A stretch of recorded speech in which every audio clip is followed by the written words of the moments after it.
Sa isang abalang palengke sa gilid ng syudad, isang babae ang masigasig na nagtitinda ng isda sa gabi. Sa kabila ng amoy ng palaisdaan at malamig na hangin ng gabi, hindi ininda ni Maricar ang pagod. Maghiliw niyang inasikaso ang mga suki, nakangiti sa kabila ng pandidiri ng ilan sa kanyang paligid. "Maricar, ang bango-bango mo na naman ah!" Sarcastic na pangungutya nga ni Lando, isa sa mga kasamahang nagtitinda rin ng isda.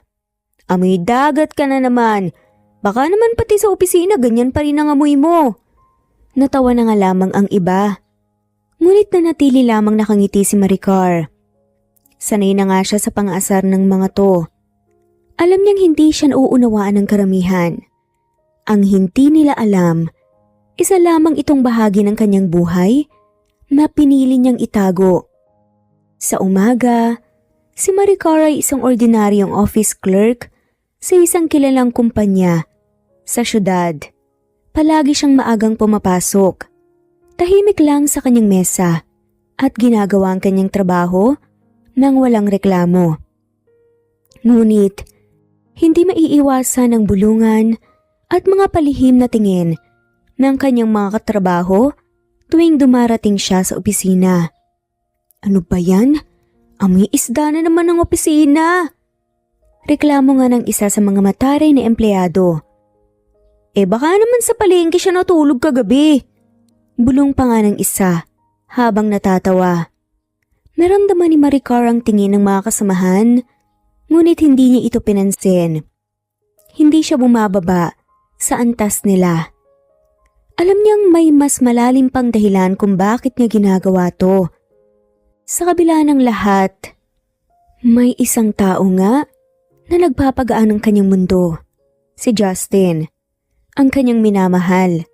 Si Justin ang dahilan kung bakit niya kinayang tiisin ang lahat ng pangmamaliit at pangungutya. Para kay Justin, gagawin niyang lahat, kahit pa itago nga ang tunay niyang pagkatao. "Hon, pasensya na. Medyo late akong makakapagpadala ng panggastos mo sa tuition." Mensahe ni Maricar isang gabi. "Okay lang, Han.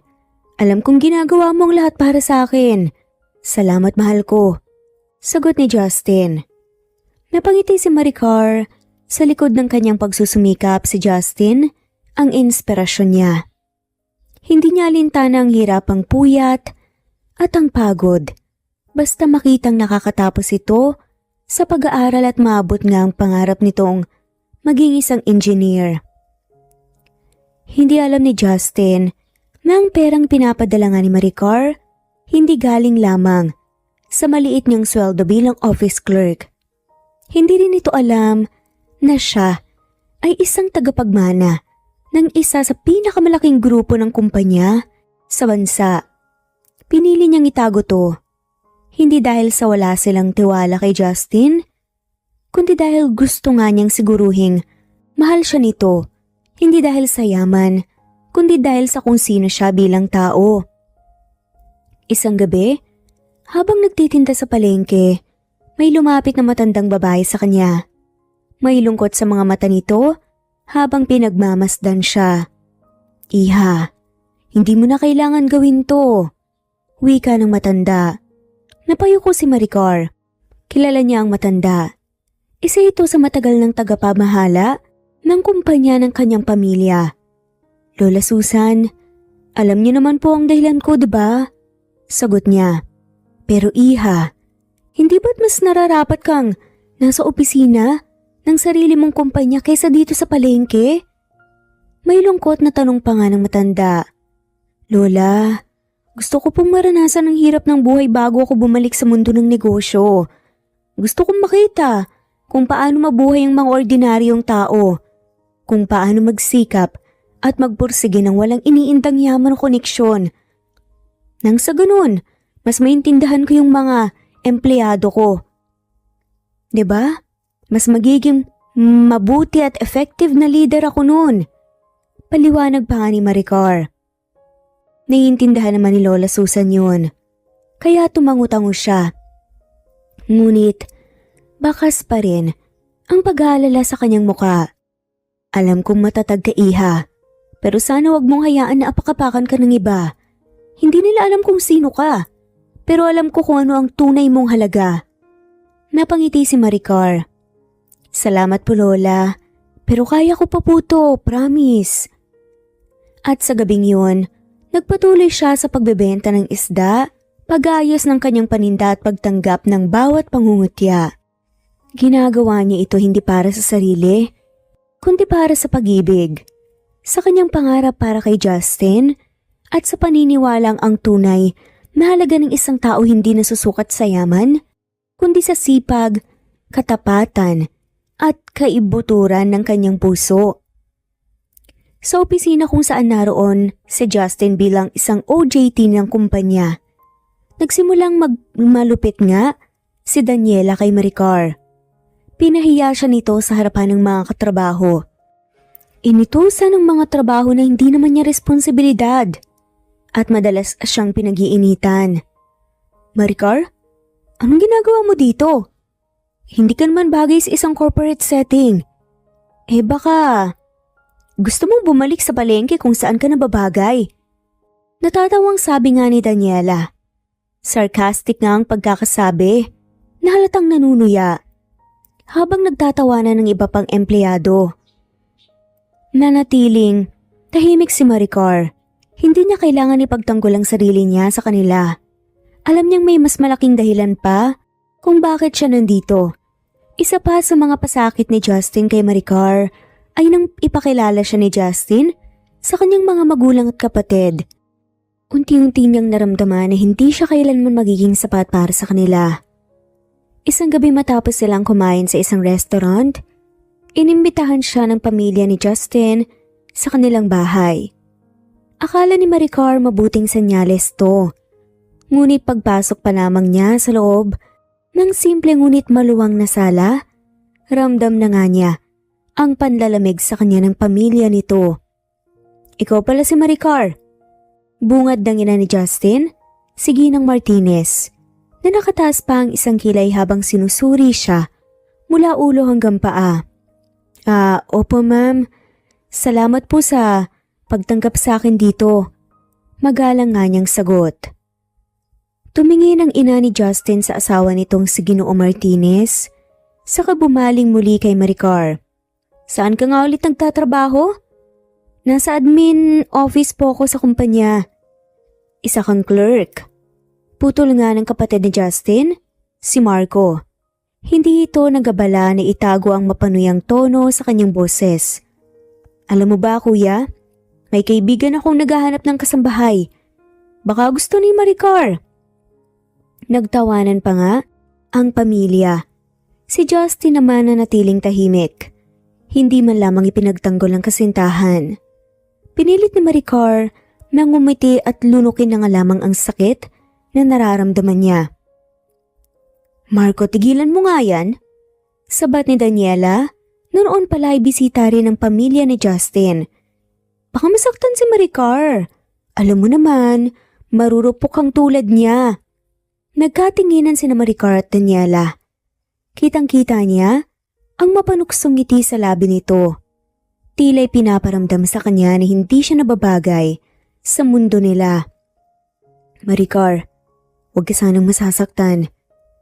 Sabat nga ng ina ni Justin, hindi lang kasi namin lubos maisip kung paano mo bubuhayin ang isang pamilya kung ang kinikita mo, pang-ulam lang. Si Justin may malaking pangarap. Alam mo bang may pagkakataon siyang maging top engineer sa isa sa pinakamalaking kumpanya dito sa bansa? Napayo ko si Maricar. Alam ko po. Mahina niyang tugon at sinusuportahan ko po siya sa pangarap niyang yun. Naggibit balikat naman si Ginoo Martinez. Baka mas mainam na hayaan mong lumaki si Justin. Hayaan mo siyang lumipad. Hindi mo siya dapat hilain pababa. Tumango si Daniela. Nagpakawala ng isang mapaglarong buntong hininga. Tama. Siguro naman may naiintindihan mo, Maricar. Mahal mo si Justin, di ba? Minsan, kapag mahal mo ang isang tao, kailangan mong hayaan siyang magtagumpay. Kahit wala ka sa buhay niya. Bawat salita ay isang palaso na tumatama nga sa kanyang puso. Ngunit sa kabila ng lahat ng panlalait, ng pangmamaliit at pangungutya, nanatili siyang tahimik. Kaya niyang sabihin sa harapan nilang lahat kung sino talaga siya. Kaya niyang ibunyag na mas mayaman siya kesa sa lahat ng naroon. Pero hindi niya ginawa. Sapagkat naniniwala siya na ang pagmamahal nila ni Justin ay totoo. Sa mga sumunod na linggo, unti-unti niyang naramdaman ang pagbabago ni Justin.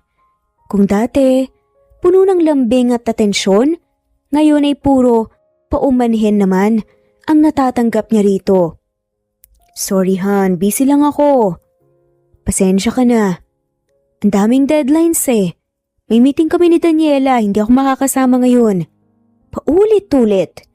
Hanggang sa isang gabi habang naghihintay siya kay Justin sa may parke, natanggap siya ng mensahe mula sa isang hindi kilalang numero. Kung ako sa'yo, titigilan ko na si Justin, hindi ka bagay sa kanya. Kasunod noon minatanggap nga siyang litrato. Si Justin at Daniela, magkasama sa isang mamahaling restaurant, magkahawak kamay.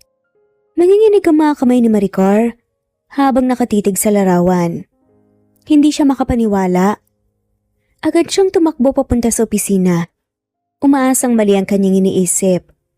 Pagdating niya roon, nagkataong palabas nga sina Justin at Daniela, magkasabay at masayang nag-uusap. Justin! Tawag nga niya. Napatingin sa Justin at saglit na tumigil pero mabilis nga ding bumaling kay Daniela na nakangiti nang may panunuya. Ano yan? Susundan mo na lang palagi ang boyfriend mo? Sarkastikong tanong pa nga ni Daniela. Totoo ba, Justin? Mariing tanong ni Maricar. Hindi pinansin ang pang-aasar ni Daniela. Napakamot na nga lamang sa batok si Justin. Tila nahihirapan sa sitwasyon. Maricar, siguro, mas mabuting magkahiwalay na lang tayo. Sad pa nga nito. Parang nabingi siya sa sinabi ni Justin. Ha? Anong ibig mo sabihin? Bulong niya. Pilit na nilalabanan ng pagluha. Tama na to. Patuloy pa nga ni Justin. Hindi tayo bagay. Mas makabubuti kung maghiwalay na lang tayo. Mas makakatulong si Daniela sa akin sa pag-abot ng mga pangarap ko. Alam mong hindi kita kayang ipaglaban. Nagbitiw siya ng mapait na tawa. Ano? Ganun lang kadali? Paano nang mga pinagsamahan natin? Ilang taon din yun. Ilang taon kong tiniis ang lahat tapos ganun lang? Tanggapin mo na Maricar. Singit naman ni Daniela. Hindi ka kailanman magiging sapat para kay Justin. At sa harap ng lahat, sa harap ng kanilang kasamahan sa opisina, iniwan siya ni Justin, kasama si Daniela. Parang gumuho ang mundo ni Maricar. Pakiramdam niya, pinagkaitan siya ng lahat at ng kanyang pinaghirapan at ipaglaban ay nasayang. Durog ang puso niyang naglakad palayo. Hindi niya kailanman inasahan na ang taong inakala niyang magiging katuwang niya habang buhay ay siya palang unang magtutulak sa kanya pababa. Sa kabila ng matinding sakit, hindi siya nagpakita ng kahinaan. Kahit patuloy siyang nilalait at tinapi, pinili niyang manahimik. Ngunit sa kanyang puso may bagong apoy na nagliliyab. Kung hindi siya sapat sa paningin nila, ipapakita niyang hindi nila siya kailanman kayang yurakan. Kahit pa wala silang kaalam-alam, si Maricar ay patuloy na sinusuyo ang kanyang ama na bumalik sa kumpanyang kanilang pag-aari. Sa kabila ng lahat, pinili pa rin ni Maricar maging bahagi ng simpleng mundo. Ngunit hindi ibig sabihin, mananatili siyang tinatapakan ng iba. Sa loob ng kumpanya habang si Daniela at Justin abala sa pagbubunyi ng kanilang tagumpay, isang malaking pagbabagong hindi nila inaasahan ang paparating. Isang araw sa harap ng buong opisina, sa isang engrandeng pagtitipon, maririnig nila ang isang tunog na magpapabago sa kanilang buhay. Ang buong Grand Tower ay puno ng mga kilalang negosyante, investors at mga empleyado sa kumpanya. Lahat ay nasa kanilang pinakamagarang kasuotan. May kanya-kanyang hawak na alak at nag-uusap tungkol sa kinabukasan ng kumpanya.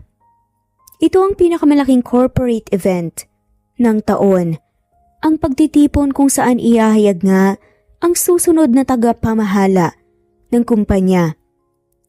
Si Justin at Daniela magkatabi sa isang mesa, parehong puno ng kumpiyansa at inaasahang sila ang magiging sentro ng pansin. Sa isip nila, ang kinabukasan ay nasa kanilang mga kamay. Si Justin bilang isang bagong engineer na pinupuri ng kanyang mga superior at si Daniela bilang anak ng isang makapangyarihang shareholder. Samantalang si Maricar, wala sa party. Walang nakapansin na wala ang presensya niya sa kaganapan. Hindi siya iniimbitahan sa mga ganitong klase ng pagtitipon. Ngunit ngayong gabi, may isang bagay na kailangan mangyari. Ang ama ni Don Ramon Villafuerte, ang nagmamay-ari ng kumpanya, ay dumating at tumingin nga diretso sa kanya. Hindi siya nagsalita pero ang kanyang presensya pa lang, sapat na nga para gawing tensyonado ang paligid. Nagbulungan ng mga bisita. Bakit narito si Don Ramon?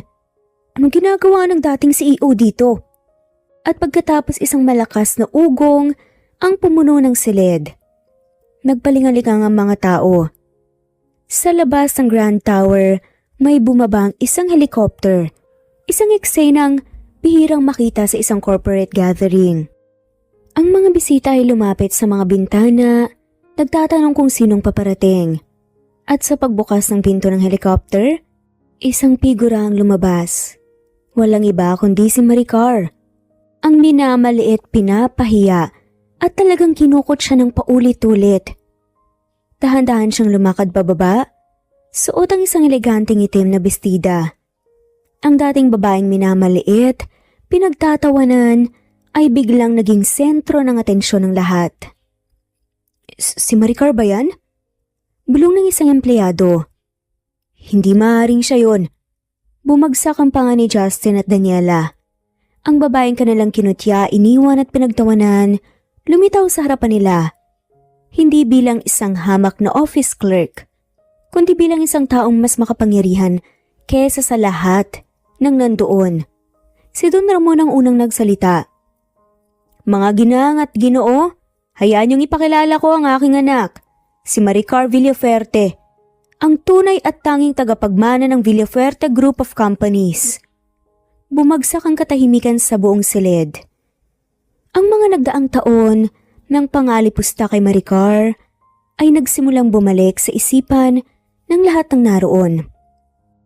Ang babaeng tinatawag nilang amoy isda ay siya palang tunay na may-ari ng kumpanya. Pero hindi yun ang pinaka nakakagulat. Habang nakatitig si Maricar kay Justin at Daniela, isang masakit na ngiti ang sumilay sa kanyang labi. Akala niyo ba? Hindi ko alam. Napasinghap si Justin. Anong ibig mong sabihin? Naglakad si Maricar papalapit sa kanila. Akala niyo ba hindi ko alam ang plano niyo? Ang panlalait ng pamilya mo, Justin. Ang ginagawa mong lihim na pakikipagkita kay Daniela habang binubuhay kita? Alam kong matagal mo nang gustong makawala sa akin. Nagsimula na ngang magbulungan ng mga bisita. Akala mo, Daniela, hindi ko alam kung paano mo ako gustong apihin sa harapan ng lahat? Na ang tingin mo sa akin ay isang basurang hindi kailanman dapat mapabilang sa mundo niyo? Nanghina si Daniela. Hindi totoo to.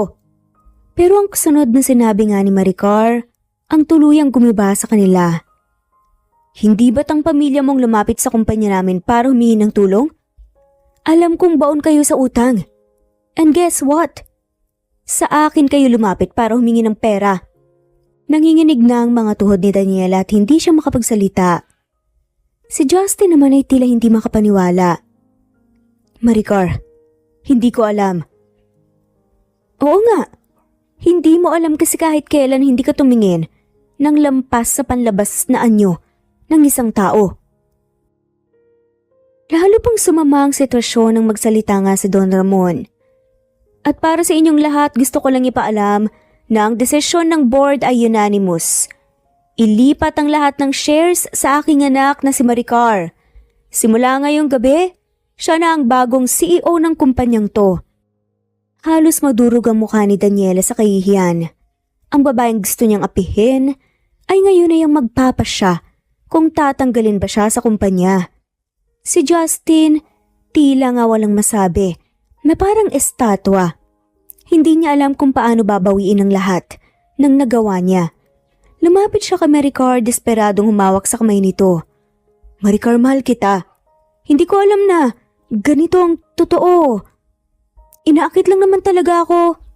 Ngunit bago pa nga siya makatapos, isang mariing tingin nga mula kay Maricar ang nagpatahimik nga sa kanya.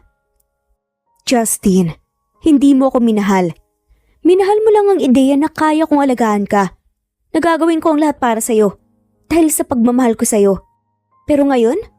Ngayong alam mong ako ang tagapagmana ng kumpanyang to, bigla kang bumabalik? Napatitig lang si Justin. Wala na nga siyang magagawa.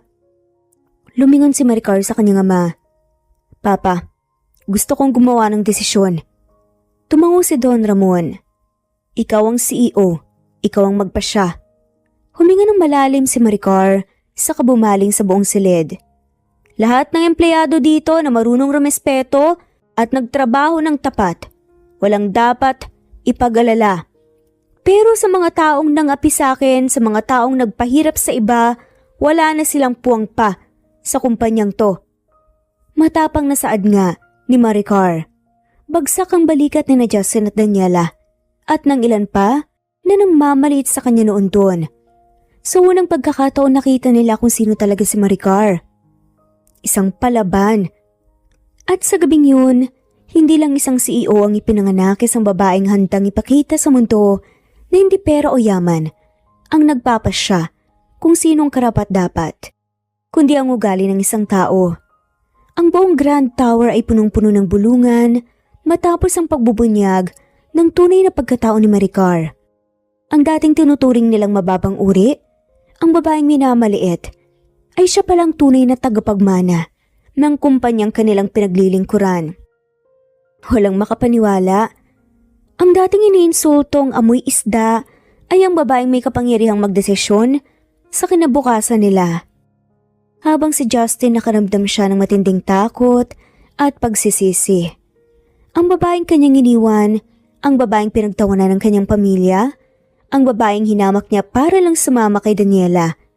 Yun ang babae ngayon, pinakamakapangyarihan sa kanilang lahat. Naalala niya ang lahat ng pagkakataong minamaliit niya, si Maricar sa harap ng kanyang mga kaibigan. Han, bakit mo pa pinagtitiisan yung trabaho mo sa opisina? Wala ka namang mararating dyan. Alam mo Maricar, hindi mo kailanman maintindihan ang mundo ng mayayaman. Hindi ka kasi bagay doon. Yun nga ang ilan sa mga naririnig niya noon. Ngayon siya ang mukhang katawa-tawa. Binalikan niya ng tingin at tensyon at naglakas loob na lapitan nga si Maricar, ang kanyang mga mata puno ng pagsisisi. Maricar, pwede ba kitang makausap? Tumayo si Maricar ng diretsyo, walang bakas ng emosyon sa kanyang muka. Bakit Justin? May kailangan ka? Huminga ng malalim si Justin. Pilit na pinapalakas ang loob. Maaari ba nating ayusin to? Napangiti na nga lamang si Maricar, ngunit ang ngiting yun ay malamig. Walang bahid ng dating pagmamahal na ibinigay niya sa kanya noon. Anong gusto mong ayusin, Justin? Ang pagmamahal mong hindi naman totoo? O ang pagtrato mo sa akin na parang wala akong halaga? Napalunok si Justin. Hindi ko alam Maricar. Sorry, nagkamali ako. Oo nga, nagkamali ka. Obvious naman eh. Malamig na sagot nga ni Maricar. Pero ang tanong Justin, humihingi ka ba ng tawa dahil nagsisisi ka sa ginawa mo? O dahil wala ka nang mapupuntahan? O dahil mas mapapakinabangan mo pa sana ako? Hindi nakasagot si Justin. Alam niyang huli na ang lahat. Kung si Justin ay namumutla sa hiya, sa Daniela naman halos hindi makapaniwala sa mga nangyayari. Ang babaeng hinamak niya ay siya palang tunay na may-ari ng kumpanyang kanyang inaakala na mapupunta sa kanya. Siya? Ang CEO? Hindi pwede. Hindi maaari. Pero ito ang katotohanan. Sinubukan niyang lumapit kay Maricar, pilit na ngumiti. Maricar, alam kong naging magulo ang lahat pero gusto ko lang sabihin na huwag ka nang mag-aksaya pa ng hininga, Daniela. Malamig na putol naman ni Maricar. Nanlaki ang mga mata ni Daniela. Ano? Akala mo ba wala kang ginawang kasalanan? Baka nakakalimutan mo hindi kita kailanman tinakot o sinaktan. Tinignan siya ni Maricar, hindi nagpatinag. Hindi mo ko kailangan takutin o saktan, Daniela.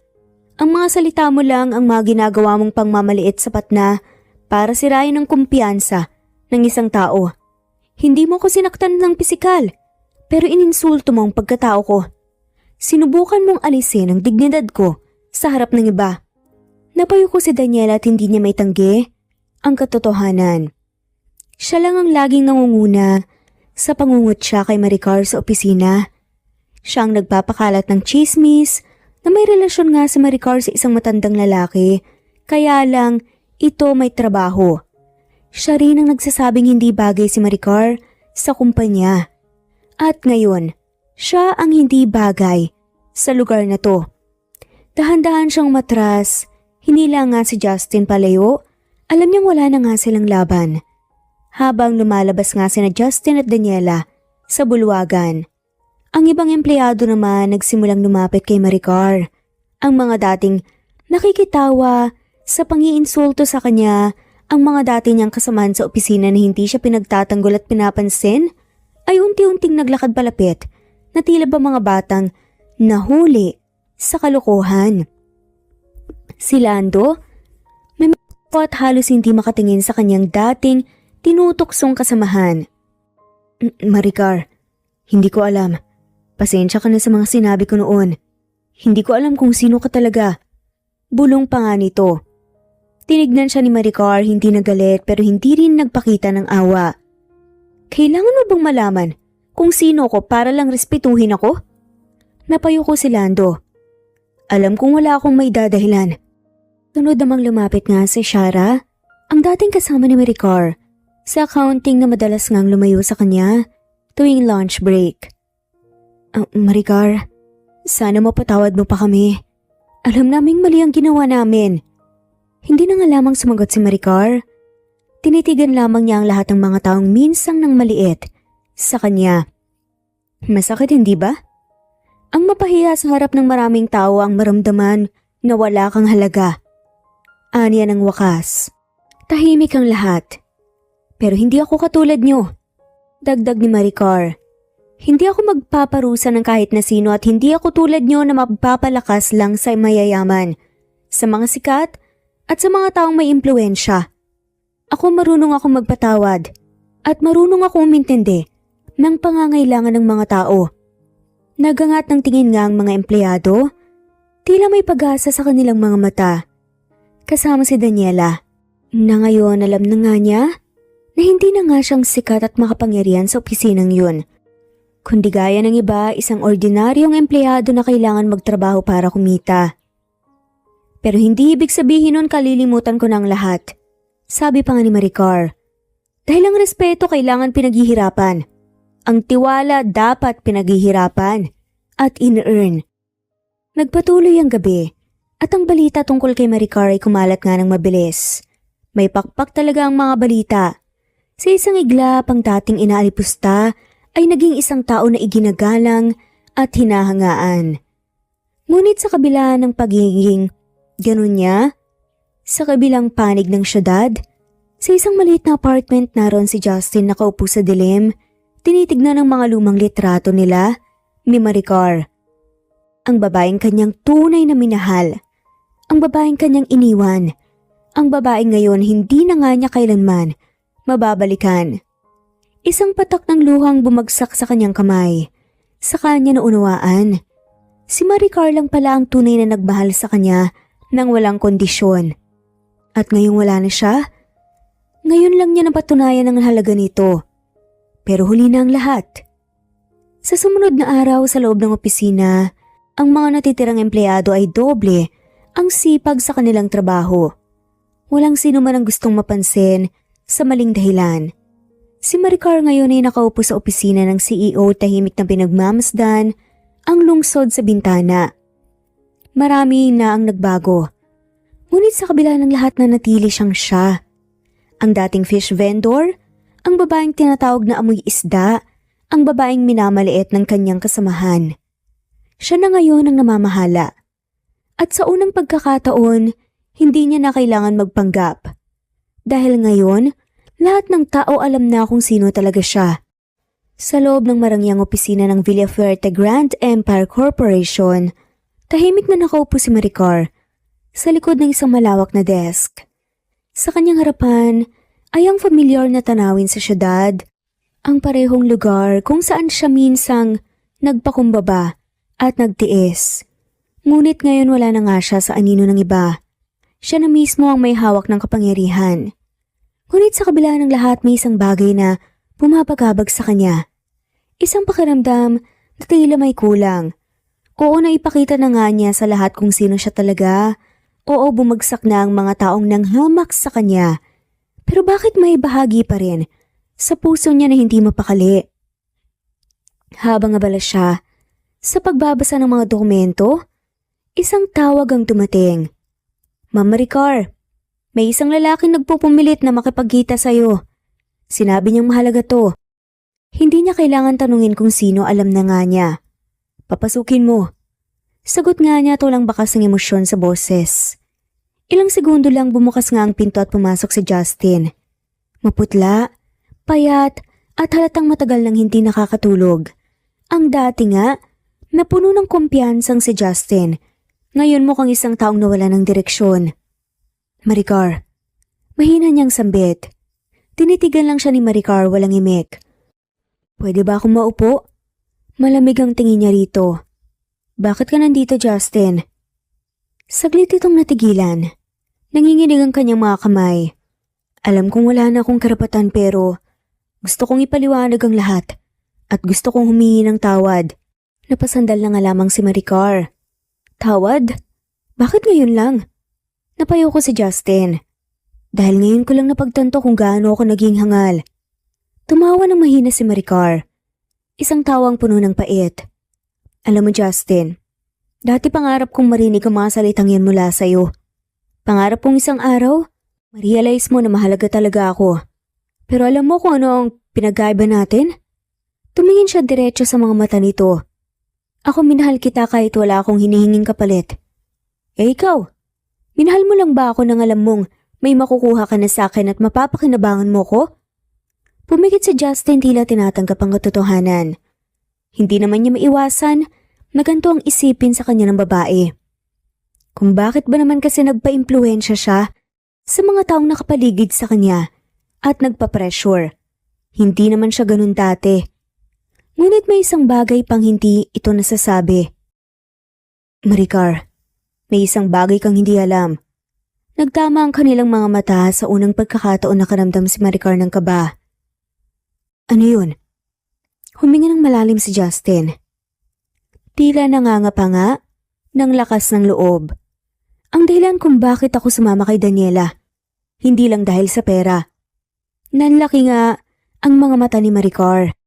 Anong ibig mong sabihin? Bago pa kita iniwan, may isang taong lumapit sa akin. May nagbayad sa akin para layuan ka. Mahina niyang sagot.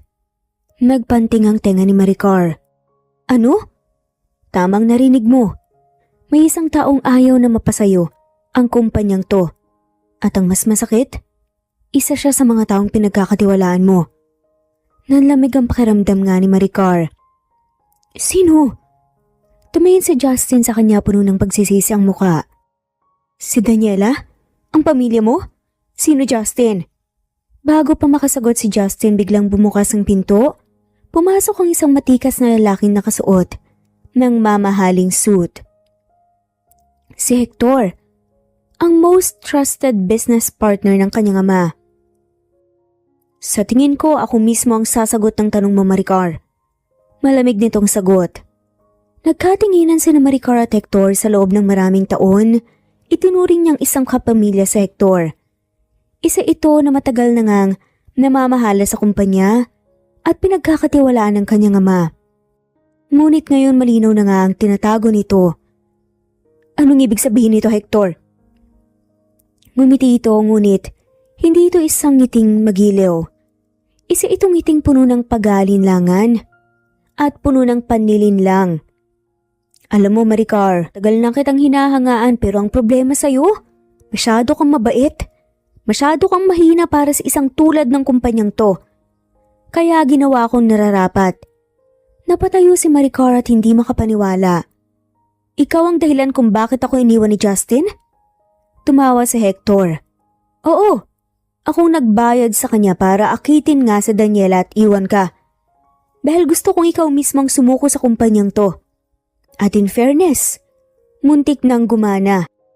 Mabuti na nga lamang talaga at kinakailangan ni Justin that time ng pera. At dahil kailangan niyang maipagamot ang isa sa mga magulang niya. Napatingin nga si Justin kay Hector. Wala kang kwentang tao, manggagamit ka. Huwag mo akong husgahan Justin, ikaw rin naman 'di ba? Tinanggap mo ang pera ko noon dahil kailangan mong gamitin yon. Di manggagamit ka rin? Sagot nga ni Hector. May panguuyam nga sa tinig. Napailing si Maricar. Hindi siya makapaniwala sa mga naririnig. Bakit mo ginawa to, Hector? Ang pamilya ko ay tinuring kang kapatid. Tapat kaming nagtiwala sa'yo. Tiwala? Tumawa ng sarcastic si Hector. Ang tiwala hindi bumubuhay sa isang negosyo, Maricar. Pero ang kapangyarihan at pera? At diskarte, oo. Dahan-dahang lumapit nga si Maricar kay Hector. Hindi takot kundi puno ng determinasyon. Nagkakamali ka ng kinakalaban, Hector. At sasabihin ko lang sa'yo hindi pagiging madiskarte ang ginawa mo, kundi pagiging desperado. Hindi na nga nag-aksaya pa ng oras si Maricar. Sa loob lamang ng isang linggo nagsagawa nga siya ng masusing investigasyon. At sa tulong ng kanyang ama, nalaman niya ang lahat ng madilim na lihim ni Hector. Tinulungan rin siya ni Justin at unti-unti nga nito tila kinukuha ang kanyang tiwala. Napagalaman niya na talagang napakarami lang nangyari that time kung bakit tinanggap nga ni Justin ang pera at iniwan siya. Napakaraming sulsol at na-pressure nga siya. Ang mga iligal nga na transaksyon ni Hector nalaman niya. Ang mga perang ninakaw mula sa kumpanya at ang mga kasabwat nitong negosyante. At sa isang malaking board meeting, inilabas si Maricar ang lahat-lahat ng ebidensya. Naging traidor ka, Hector. Mariin niyang sabi. At ngayon wala ka ng ibang pupuntahan kundi ang kulungan. Bago pa makapagprotesta si Hector, pumasok ang mga pulis at agad siyang inaresto. Ang dating makapangyarihang lalaking to ay walang nagawa kundi tanggapin ang kanyang pagbagsak. Habang dinadala siya palabas, tumingin siya kay Maricar at sinabing, hindi mo alam na ang mundong ginagalawan mo, Maricar. Masyado kang mahina. Ngumiti si Maricar. Mali ka, Hector. Dahil minsan ang pinakamalaking lakas ng isang tao ay ang kakayahan niyang bumangon mula sa pagkakadapa. Matapos ang lahat, bumalik nga si Justin kay Maricar. Alam kong wala na akong karapatan sa'yo. Pero gusto ko lang malaman kung may pagkakataon pa ba. Tinitigan nga niya si Maricar at ganun din si Maricar sa kanya at sa unang pagkakataon. Nakaramdam siya ng habag para dito. Justin, hindi mo kailangan magmakaawa sa akin. Pero sa ngayon, tapos na muna ang kwento natin. Pero salamat dahil tinutulungan mo ko. Salamat dahil unti-unti mong kinukuha ang tiwala ko. Napatungo na nga lamang si Justin. Tinanggap na nga lamang niya yun sa ngayon. Ngayon na napakarami pang ang iniisip at dapat gawin ni Maricar, pero balang araw, babalik siya at papatunayan niya kay Maricar na gusto nga niya talaga ito. Napatungo na nga lamang. Sabay sabi nga ni Maricar, pero sana matuto ka na sa lahat ng nangyari. Dahil hindi mo na mababago ang nakaraan. Pero may pagkakataon pang baguhin ang hinaharap mo. Alam kong mabuti kang tao, Justin. Napangiti si Justin kahit may lungkot sa kanyang mga mata. Salamat, Maricar. At sa huling pagkakataon tinalikuran niya ito at sa wakas pinalaya ni Maricar ang kanyang sarili. mula sa anino ng kanyang nakaraan. Isang gabi habang nakaupo si Maricar sa isang mamahaling restaurant, tahimik siyang nagbabasa ng business reports sa kanyang tablet. Ngayon na si Hector na ay wala na nga sa kumpanya, siya nang mamamahala sa lahat. Ma'am, may isang bisita po na gustong makipagkita sa inyo. Napakunot ang noon niya. Hindi naman siya nag-aabang ng kahit sino. Sino? Tanong niya. Bago pa makasagot ang waiter, isang malalim ngunit familiar na boses ang sumagot mula sa kanyang likuran. Maricar. Nanlaki ang mga mata niya. Dahan-dahan siyang lumingon at doon niya nakita ang isang matangkad at gwapong lalaki na may malalim na mga mata at matigas na ekspresyon. Si Rafael Montenegro, ang lalaking matagal na nga niyang gustong takasan. Si Rafael ay ang lalaking gustong ipakasal sa kanya ng kanyang ama noon pa. Isa itong anak ng isang respetadong negosyante, isang lalaking matalino, mayaman at may matibay na reputasyon sa mundo ng negosyo. Pero noon, hindi iyon ang hinahanap ni Maricar. Noon, ang tanging gusto niya ay ang isang simpleng buhay, ang lumayo sa anino ng kanyang pamilya at ang mahalin si Justine sa kabila ng lahat. Kaya't pilit niyang tinakasan ang kasunduang ito.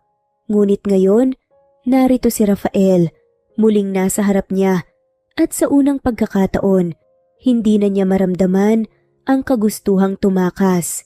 Matagal na tayong hindi nagkita. Wika nga ni Rafael, may bahagyang ngiti sa kanyang labi. Hindi agad nakasagot si Maricar. Tinitigan niya ito, mas matured na nga ito ngayon at ang itsura nito kakaiba na. Mas seryoso, ngunit may kakaibang init sa kanyang presensya na hindi niya napansin noon. Anong ginagawa mo rito? Tanong ni Maricar pilit pinapanatili ang kanyang matigas na ekspresyon. Business meeting, sagot ni Rafael. Nakatingin ng diretso sa kanya. Ikaw, gusto ko lang ng tahimik na gabi, sagot niya. Tumango si Rafael. Mukhang hindi ako nakakatulong dyan. Muntik nang mapangiti si Maricar pero pinigilan niya ang sarili. Hindi naman, pero hindi ko inaasahan na magkikita tayo ulit. Tumawa si Rafael ng mahina.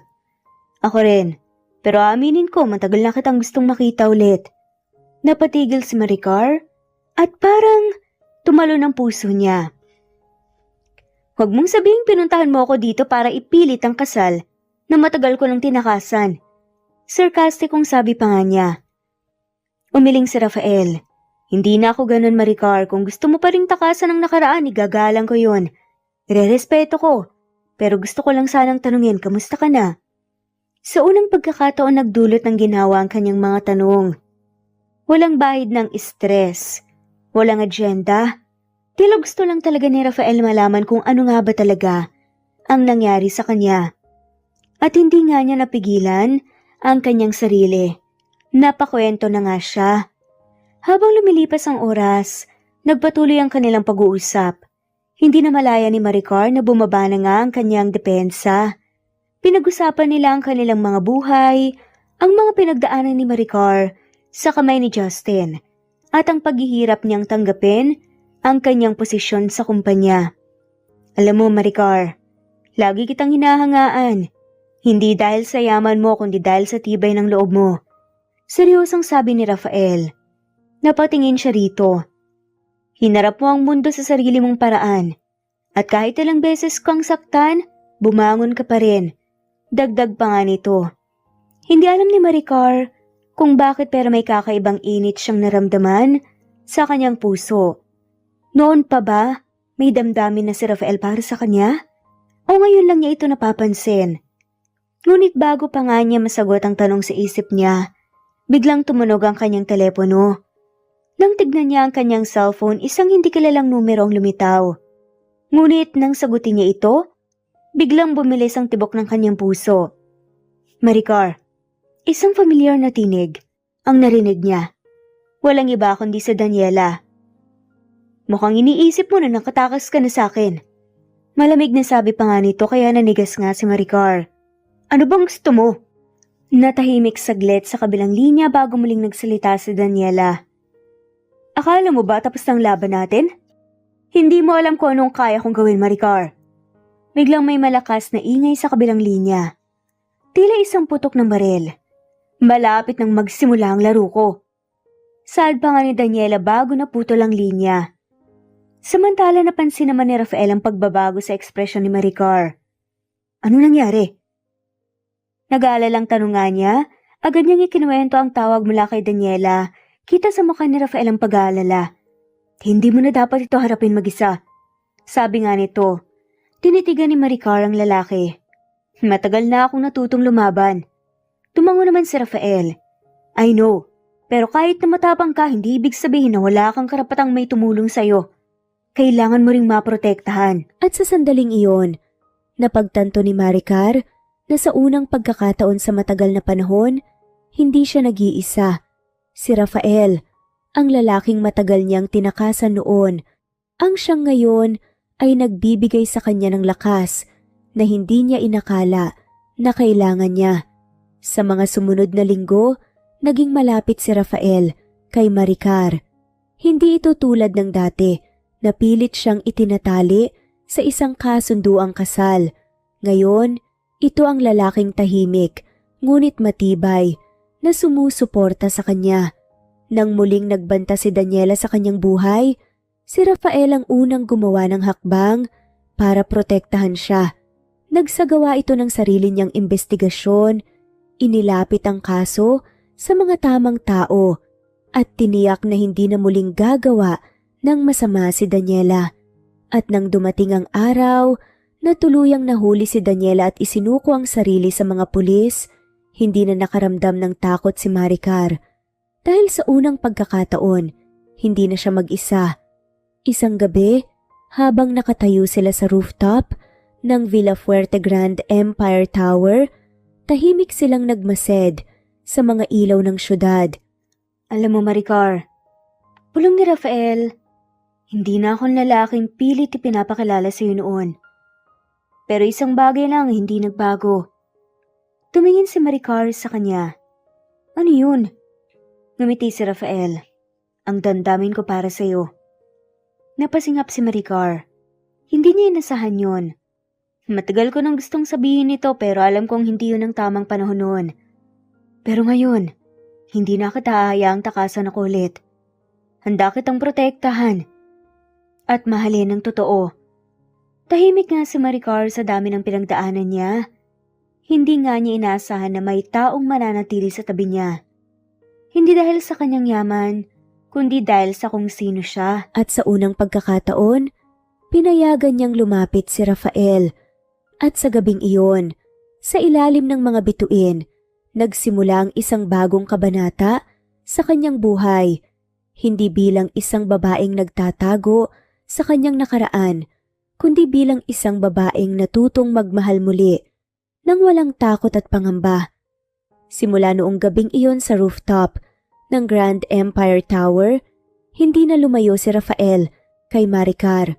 Ngunit sa halip na agad ipilit ang damdamin niya, ginawa niyang espesyal ang bawat sandali sa kanila. Isang umaga, nagulat si Maricar nang makita ang isang bouquet ng fresh tulips sa kanyang opisina. May kasamang maliit na note. Para sa babaeng akala ko'y hindi ko na muling makakasama. Rafael. Napailing siya, ngunit hindi napigilang mapangiti. Hindi siya sanay sa ganitong klaseng pagpapakita ng pagmamahal, ngunit may kakaibang init sa kanyang puso. Maya-maya pa, dumating ang isang tawag. Nagustuhan mo ba ang bulaklak? Tanong ni Rafael sa kabilang linya. Bakit may ganito pa? Hindi mo na kailangan gawin to, Rafael. Pabiro niyang tanong. Alam kong hindi kailangan pero gusto ko. Gusto kong iparamdam sa iyo kung paano ligawan ng maayos ang isang babae. Hindi alam ni Maricar kung paano isasagot nga yun, pero sa kabila nga ng kanyang pagpipigil, napamula na nga lamang siya. Hindi lang sa mga regalo, nagpakitang gilas si Rafael. Sa mga sumunod na araw, sinigurado nga niyang palaging may dahilan para mapangiti si Maricar. Isang gabi, pagod na pagod si Maricar sa trabaho nang biglang may nag-text sa kanya. Nasa labas ako ng opisina mo. Gusto mong kumain? Nang lumabas siya, nandoon nga si Rafael nakasandal sa kanyang itim na sports car. May dalang isang paper bag. Ano yan? Tanong nga ni Maricar habang nakataas ang kilay. Street food. Sagot pa nga ni Rafael habang may malokong ngiti. Alam kong pagod ka kaya naisip kong dalhan ka ng paborito mong isaw at kwek-kwek. Natawa na nga lamang si Maricar. Hindi ko akalain kakain ka ng ganito ah. Kakain ako kung kakain ka. Sagot nga ng lalaki bago kumuha ng isang stick ng isaw at isinubo ito parang isang bata na pilit nagpapakitang kaya nga sa kanya. Natawa na nga lamang si Maricar. Hindi niya namalayang ang pagod niya ay unti-unting nawawala. Isang Sabado ng umaga nagulat nga si Maricar nang makita si Rafael na naghihintay sa harap ng kanyang bahay. Saan tayo pupunta? Tanong nga niya. Sa paborito mong lugar. Sagot nito sabay abot nga ng helmet. Napatingin siya sa motorsiklo. Hindi ko alam kung dapat akong matakot o ma-excite. Tiwala ka lang. Nakangiting sagot ni Rafael. Sa unang pagkakataon muling naramdaman ni Maricar ang excitement ng paglalakbay nang walang iniisip na trabaho responsibilidad. Dinala siya ni Rafael sa isang lumang parke kung saan madalas nga siyang pumunta noon upang mag-isip. Habang magkasamang nakaupo sa isang bench, tinanong ni Rafael kung anong iniisip nga nito. Wala, nagpapasalamat lang ako. Sagot pa nga niya. Para saan? Sa'yo, bulong niya. Sabay tingin sa kanya. Sandali silang nagkatitigan at sa tingin ni Rafael nakita nga ni Maricar ang isang bagay na hindi niya kailanman nakita noon. Tunay na pagmamahal. Walang halong duda o kasinungalingan. Sa isang hindi inaasahang pagkakataon, habang magkasama silang naglalakad sa baybayin, biglang hinawakan ni Rafael ang kamay ni Maricar. Pwede ba kitang ligawan ng totohanan? Tanong niya. Seryoso ngunit may halong kaba. Natigilan si Maricar. Hindi dahil hindi nga niya inaasahan kundi dahil alam niyang totoo ang nararamdaman nito. Alam mo namang hindi na tayo mga bata. Sagot niya at pilit na umiiwas. Pero sino pang nagsabing hindi na tayo pwedeng maging masaya? Sagot ni Rafael. Maricar, hindi kita minamadali. Pero gusto kong malaman mo na seryoso ako. Hindi dahil sa gusto ng mga pamilya natin, kundi dahil gusto kita. Ikaw, hindi ang pangalan mo, hindi ang yaman mo, hindi ang posisyon mo. Sa unang pagkakataon matapos nga, ang lahat ng sakit muling nakaramdam ng tunay na pagmamahal si Maricar. At sa gabing yon, sa ilalim nga ng mga bituin, hindi na siya tumakas. Kung ganon, mahinang sagot niya. Simulan natin ulit, ng dahan-dahan. At simula noong gabing iyon, tuluyang nagbago ang mundo ni Maricar. Hindi ito tulad ng dati, kung saan nagmamahal siya nang may takot at duda. Sa bawat araw na kasama niya si Rafael, napagtanto niya na minsan, ang pagmamahal ay hindi laging nagmumula sa biglaang bugso ng damdamin, kundi sa mga maliliit na bagay na ginagawa ng isang tao araw-araw upang ipakita kung gaano kakahalaga. Ang isang lalaking matagal niyang iniiwasan, ang siya palang magpapaalala sa kanya kung paano magmahal muli. Hindi sa pilit, hindi sa sapilitan, kundi sa paraang totoo at wagas. Isang gabi, habang magkasama silang kumakain sa isang tahimik na restaurant, biglang nagsalita si Rafael. Maricar, kailangan na nating ipaalam ito sa pamilya natin. Seryosong ngunit may ngiti niyang sabi. Napangiti si Maricar. Sigurado ka na ba? Baka pagalitan tayo ng daddy mo dahil matagal tayong nagiwasan. Tumawa si Rafael. Kung galit man siya noon, sigurado akong matutuwa siya ngayon. Ikaw ang gusto nilang makasama ko noon pa. Ngayon, hindi na ito desisyon nila. Desisyon natin to. Napabuntong hiningan si Maricar. Ngunit may saya sa kanyang puso. Sige, bukas puntahan natin sila. Kinabukasan una nga nilang pinuntahan ng pamilya ni Rafael. Pagkarating nila sa malaking bahay ng mga Montenegro, kita agad ang kasabikan sa mukha ng matandang Don Emiliano. Rafael, iho! At ikaw naman, Maricar, napakatagal nating hindi nagkita. Masayang bati nga ng matanda. Nagmano si Maricar sa kanya habang mahigpit naman siyang niyakap ni Doña Malena, ina ni Rafael. Hindi ko akalaing darating ang araw magkikita tayo ulit, iha. May halong emosyon na tinig ni Doña Malena. Napakaganda mong dalaga. Pasensya ka na sa anak ko at matagal siyang nagpatumpik-tumpik. Natawa na nga lamang si Maricar. Wala pong anuman, tita. Pero ano tong balita na narinig ko? Tanong nga ni Doña Miliano. Tinitigan nga ang kanyang anak. Totoo ba ang hinala ko? Tumingin nga si Rafael kay Maricar. Sabay hawak sa kanyang kamay. Opo, Papa. Kami na ni Maricar. Sa pagkakataong to, hindi na nga dahil sa kagustuhan niyo, kundi dahil gusto namin. Biglang napuno ng saya ang buong silid at halos maluha nga si Don Emiliano. Napakagandang balita nito. Ang tagal ko ng dasal to at natupad na rin sa wakas. Yumakap nga si Doña Malena kay Maricar. Mahal na mahal ka ng batang to noon pa man, siguraduhin mong hindi ka na niya bibitawan. Biro pa nga ng ginang. Hayaan niyo po, ako nang bahala. Malambing na sagot ni Maricar. Pagkatapos nilang magpaalam, sa pamilya nga ni Rafael, sunod nilang pinuntahan ng pamilya ni Maricar. Pagkarating nila sa malaking mansyon ng Villaferte, sinalubong sila ng mahigpit na yakap ng ama ni Maricar. Si Don Ramon. Aking anak, sa wakas hindi ka natatakbo. Napangiti si Maricar. Pa, gusto ko lang pong sabihin sa inyo na kami na po ni Rafael. Napanganga ang matanda, ngunit kasunod nun ay isang malakas na halakhak. Talaga? Abay, hindi ko akalaing matutupad ang pangarap naming magkaibigan. Lumapit nga si Don Emiliano kay Don Ramon at mahigpit na nagkayakapan ng dalawang matanda. Tignan mo nga naman, Ramon. Noon pinapangarap lang natin to, ngayon totoo na. Sumang-ayon si Don Ramon. Masaya ako para sa inyo, Maricar. Rafael, pakiingatan mo ang anak ko. Nagbigay galang si Rafael. Opo, tito. Hindi ko siya kailanman sasaktan o bibiguin. Masaya ang lahat. Wala ni isa mang pagtutol. Walang alinlangan.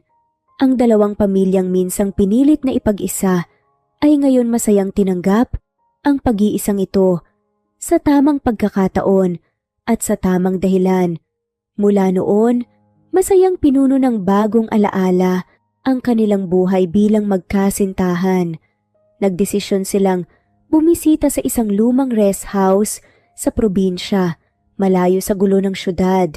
Sa lugar na yon, natutunan nilang magsama ng walang iniisip na negosyo o responsibilidad. Ano ba yan? Bakit ka lumuluhod? Nagtatakang tanong nga ni Maricar. May gusto lang akong itanong.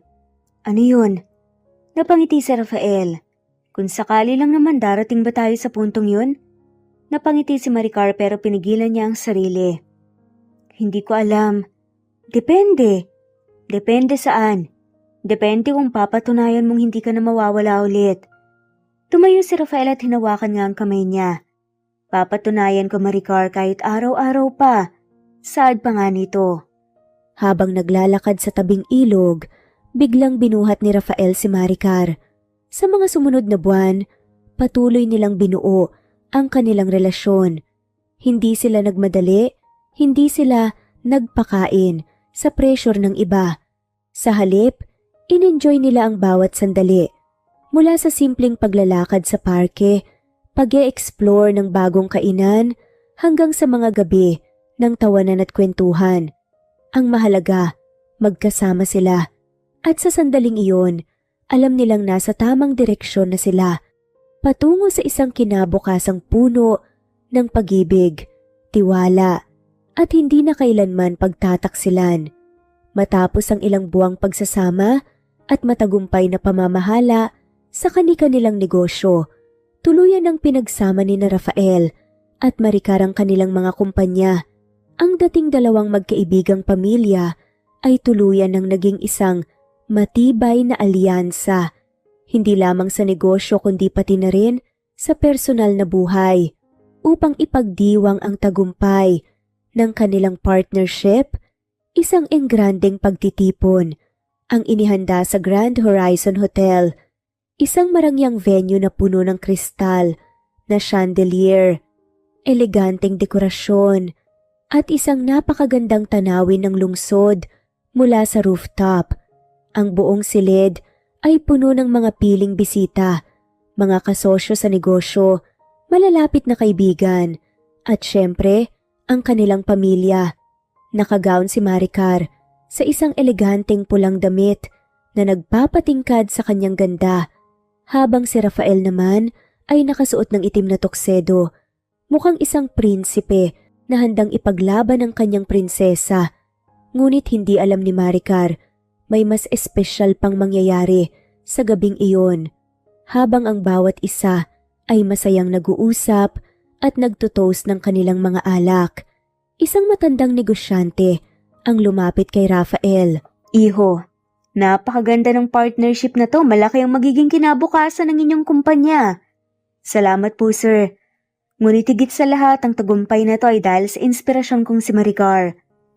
Dahan-dahang inilapit nga ni Rafael ang kanyang paningin kay Maricar na masayang nakikisalamuha nga sa ilang bisita. Lihim siyang napangiti. Ngayon ang tamang oras. Habang patuloy ang kasiyahan, isang lalaking waiter ang lumapit kay Maricar at tiniabot nga sa kanyang isang maliit na papel. Ma'am, may gustong magpaabot po nito sa inyo. Nagugulahan ngunit nakangiting tinanggap naman ito ni Maricar. Binuksan niya ang papel at binasa ang nakasulat. Pumunta ka sa rooftop. May sorpresa ako para sa'yo. Kinabahan si Maricar ngunit hindi niya napigilan ang sarili na sundin ang utos sa sulat. Hindi niya alam kung bakit tila bumibilis ang tibok ng puso niya. Pagdating niya sa rooftop, nakita niyang walang ibang tao. Tahimik ang paligid, maliban nga sa malamig na hangin na humahaplos sa kanyang balat. Rafael? Mahina niyang tawag. Biglang sumindi ang mga ilaw sa buong rooftop at sa harapan niya, isang hanay ng pulang rosas ang nakalatag sa daan. Dahan-dahang lumitaw si Rafael. Hawak ang isang maliit na kahon ng kanyang kamay. Nanlaki yung mga mata ni Maricar. Ano to? Dahan-dahang lumapit si Rafael kay Maricar at hinawakan ang kanyang mga kamay. Maricar, ilang taon na tayong pinagtagpo ng tadhana. Pero palagi tayong nagkakalayo noon. Sa kabila ng lahat ng nangyari sa atin, sa kabila ng sakit at pagkakamali, isa lang ang natitiyak ko. Ikaw lang ang babaeng gusto kong makasama habang buhay. Tumingin si Rafael sa paligid, kita sa kanyang mukha ang kaba. Ngunit mas nangingibabaw ang determinasyon. Ikaw ang babaeng handang lumaban, handang magsasakripisyo, at higit sa lahat ikaw ang babaeng tunay kong minamahal. Kaya sa harap ng lahat ng mahalaga sa akin, dahan-dahan siyang lumuhod at binuksan ang maliit na kahon. Isang napakagandang singsing ang nasa loob, kumikislap sa ilalim ng liwanag ng buwan. Maricar Villafuerte, will you marry me? Natulala si Villafuerte, hindi makapaniwala sa nangyari. Tila nag-freeze ang oras at ang tanging naririnig niya ay ang malakas na tibok ng kanyang puso. Unti-unting namuo ang luha sa mga mata niya, ngunit hindi ito dahil sa lungkot, kundi dahil sa labis na kasiyahan. Rafael, bulong niya at halos hindi makapagsalita dahil sa emosyon. Tumingin siya sa paligid. Maraming tao na pala ang nakapanood sa kanila. Ang kanilang mga magulang, malalapit na kaibigan, at maging ang kanilang mga bisita sa party, nasa likod pala nila. Tahimik na nag-aabang ng kanyang sagot. Nakangiti si Rafael sa paligid at hinihintay nga ang sagot nga ng babae at kinakabahan siya. Sa wakas, matapos ang ilang segundo ng pananahimik, mahina ngunit malinaw ang naging sagot ni Maricar. Oo naman, Rafael. Yes, I will marry you. Biglang sumabog nga ang masigabong palakpakan mula sa mga bisita. Ang kanilang pamilya ay nagyakapan sa saya at ilang kaibigan ni Rafael ay nag-cheer na parang mga bata. Tumayo si Rafael at niyakap ng mahigpit sa Maricar bago siya bigyan ng matamis at puno ng pagmamahal na halik. Salamat, Maricar. Bulong ni Rafael sa kanyang mga labi. Pangako, hindi na kita bibitawan pa. Alam ko. Sagot ni Rafael na ngayoy puno ng saya at pagmamahal. Sa hindi inaasahang pagkakataon, Biglang tumugtog nga ang isang romantikong musika mula sa live band na nakatago nga sa isang sulok. Parang isang eksena mula sa pelikula. Marahang hinila ni Rafael si Maricar upang isayaw sa gitna ng rooftop. Tahimik na lang sinasayaw ang isa't isa. Hindi na alintana ang mga nakatingin. "Masaya ka ba?" tanong ni Rafael. "Sobrang saya. Ikaw?" "Pinakamasayang gabi ng buhay ko." Sagot naman ni Rafael saka siya muling niyakap ng mahigpit. Samantala sa gilid ng venue, ang mga magulang nila ay nagpapailing na nga lamang. "Sabi ko na nga be, silang para sa isa't isa." Bulong pa nga ni Don Emiliano kay Don Ramon. "Tama ka kaibigan. Hindi mo kailangan pilitin ang tadhana, darating ito sa tamang oras." Habang patuloy ang kasiyahan, isang fireworks display ang biglang sumabog sa kalangitan. Nagkulay pula, asul at ginto ang buong paligid. Parang sumasabay ang kalikasan sa selebrasyon ng kanilang pagmamahalan. Lahat ng nasa paligid ay masaya para sa kanila. Walang hinanakit, walang pag-aalinlangan, tanging tunay na pag-ibig lamang. Ngunit para kay Rafael at Maricar, ito pa lamang ang simula. Ang simula ng isang bagong kabanata. Isang kabanata kung saan wala ng pagtataksil, wala ng pag-iwas, tanging pagmamahal at pangako na sila ay magsasama, panghabang buhay. Isang linggo bago ang kasal, lihim na nagplano ang mga kaibigan at pinsan ni Rafael ng isang bachelor party sa isang mamahaling hotel. Bagamat hindi mahilig si Rafael sa ganitong uri ng kasiyahan, paulit-ulit siyang kinukulit ng kanyang mga pinsan at kaibigan. "Pare, huling gabi mo na bilang pinata. Dapat i-celebrate natin to." Sigaw ni Daryl, isa sa matalik niyang kaibigan. "Mga pare, hindi na uso sa akin yan, mas gusto kong maghanda para sa kasal namin ni Maricar." Sagot naman ni Rafael. Halatang ayaw si ideya. "Grabe ka naman pare. Isang gabi lang naman eh. Para lang to sa bonding natin tapos wala na. Wala namang masama dun, di ba?" Saad pa nga nito. Sa huli kahit labag sa kanyang kalooban, napapayag na nga lamang din si Rafael.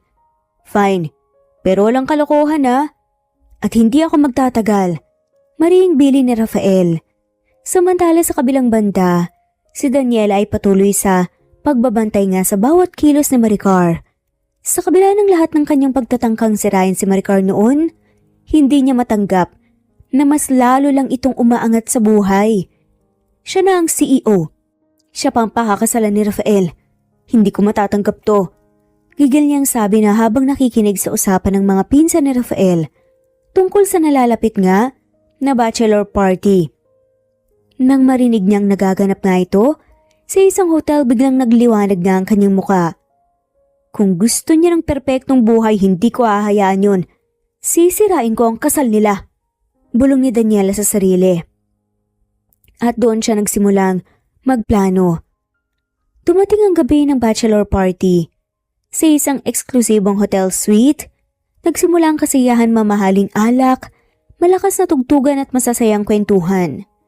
Kahit hindi masyadong mahilig sa ganitong uri ng kasiyahan, pinilit ni Rafael na makisama. "Relax ka lang pare, isang gabi lang naman to eh." Sabi ni Daryl sabay abot ng isang baso ng whiskey kay Rafael. "Last na to pre, ayoko nang lumampas sa limitasyon ko." Sagot naman ni Rafael habang umiinom. Ngunit hindi niya namalayan na ang mga kaibigan at pinsan niya ay palihim na pinapadagdagan ng alak sa kanyang baso. Sa bawat tagay at tuksuhan, unti-unting bumibigat ang kanyang pakiramdam hanggang sa hindi na niya namalayang umiikot na ang kanyang paningin. Habang ang lahat, isang familiar na figura ang pumasok sa silid. Si Daniela. Nakasuot siya ng mapang-akit na pulang damit. May isang mandaragit na leon. Tamang-tama. Bulong niya habang nilalapitan ng lasing na si Rafael. Napansin ni Daniela na halos hindi makatayo ng maayos si Rafael. Nang lumapit siya rito, agad niyang hinaplos ang braso nito. "Rafael, mukhang naparami ka na ng inom ah." Lambing niya kunwaring nag-aalala. Huh? Daniela? Malamlamang sagot nga ni Rafael. Halatang wala nga siya sa tamang wisyo. Hindi ka na makatayo ng maayos. Halika, tutulungan kita sa kwarto mo. Malambing na alok pa nga ni Daniela. Pagamat nagalangan, hindi na nga lamang din lumaban si Rafael dahil labis ang hilo niya. Tinulungan siya ni Daniela patungo sa isang silid sa loob nga ng hotel suite. Nang mailapag siya sa kama, ngumiti si Daniela nang may tusong intensyon. Ngayon, simulan na natin ang laro. Bulong niya sa sarili. Mabilis nga na nagtanggal ng blazer at iniharap nga ang sarili sa salamin. Inayos ang buhok at saka nag-pose sa tabi ni Rafael. Na tila isang naganap. Ang mainit na gabi at kinuha nga niya ang kanyang cellphone at kinuna ng sarili kasamang lasing na si Rafael. Hindi lang yun. Masinigurado niyang may ilang mga shots na mukhang kompromiso para mapaniwala si Maricar sa kasinungalingan niya. Kapag nakita ni Maricar to, siguradong tapos na ang kasal. Tatawa-tawang sabi pa nga ni Daniela habang pinagmamasta ng mga larawan. Kinabukasan nagising si Rafael na may matinding sakit ng ulo. Napakunot noo nga siya at napansin niyang wala siyang suot na pangitaas. Anong nangyari kagabi? Bulong niya sa sarili habang dahan-dahang bumangon. Napansin niya si Daniela na nakaupo sa tabi ng kama. Nakangiti. Good morning, Rafael. Bahati pa nga nito. Nanlaki ang mga mata ni Rafael. Anong ginagawa mo rito? Ano pa nga ba? Nag-enjoy tayong dalawa kagabi. Sagot ni Daniela sabay kindat. Imposible. Sigaw ni Rafael sabay alala nga. Na halos wala siyang maalala matapos ang maraming bagay kagabi. Ngunit bago pa man niya masagot si Daniela, biglang tumunog ang cellphone niya. Isa itong mensahe mula kay Maricar. Rafael, sabihin mo sa akin na hindi ito totoo. Dahan-dahan niyang binuksan ang attachment at halos malaglag ang cellphone niya. Mga larawan niya at ni Daniela sa kama at mukhang nakayakap nga siya rito at ang ilan ay tila nagpapahiwatig ng isang bagay na hindi dapat mangyari. Sa kabilang banda si Maricar ay nagkukulong sa kanyang opisina nanginginig ang kamay habang hawak ang cellphone. Imposible. Hindi magagawa to ni Rafael. Bulong niya ngunit sa bawat tingin sa larawan hindi niya mapigilan ang luhang bumagsak sa kanyang mata. Paulit-ulit nga siyang nakakatanggap ng mga tawag mula kay Rafael. Ngunit hindi niya ito sinasagot. Nagdesisyon siyang pumunta sa hotel kung saan naganap ang bachelor's party. Ilang sandali pa, bumukas ang pintuan ng hotel suite at bumungad kay Maricar. Matalim ang kanyang tingin habang nakatingin si Rafael na halatang naguguluhan pa rin. Maricar, hindi totoo yan! Sigaw ni Rafael pilit siyang nilalapitan. Anong hindi totoo, Rafael? Kita ko na ang ebidensya! Sigaw ni Maricar at hindi na nga napigilan pang bumagsak ang luha. Nakangiti lang, sa gilid si Daniela. Kunwaring inosente.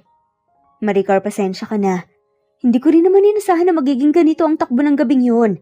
Ikaw, ano na namang kalokohan to, ha? Hindi ka pa ba nagsasawa sa paninira sa akin? Galit na lumapit si Maricar kay Daniela.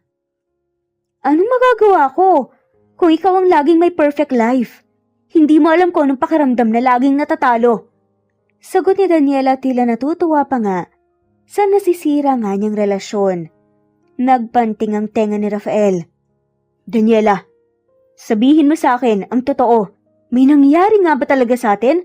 O ginawa mo lang to para sirain kami ni Maricar? Ngunit bago pa nga makasagot si Daniela, sumingit si Maricar. Alam mo, Rafael, hindi na mahalaga ang totoo. Ang mahalaga ay kung anong nakita ko. At sa nakita ko, nasira ang tiwala ko sa'yo. Halos bumagsak si Rafael sa kanyang kinatatayuan.